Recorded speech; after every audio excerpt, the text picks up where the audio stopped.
You are looking at Julian's pronunciation guide, where we look at how to pronounce better some of the most mispronounced words in the world, like this other curious word. But how do you say what you're looking for today?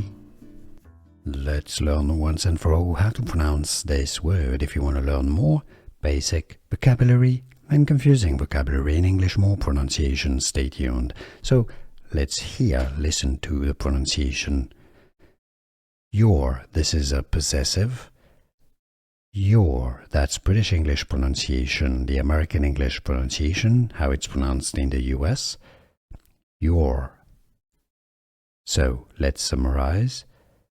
Your, British English, UK, or American pronunciation. Your. Can you hear the difference? Was this any useful? Let me know in the comments. Here are more videos on how to pronounce more confusing words and names too many mispronounced. Like this video if you found it useful. I appreciate your support. I'll see you soon and thanks for watching.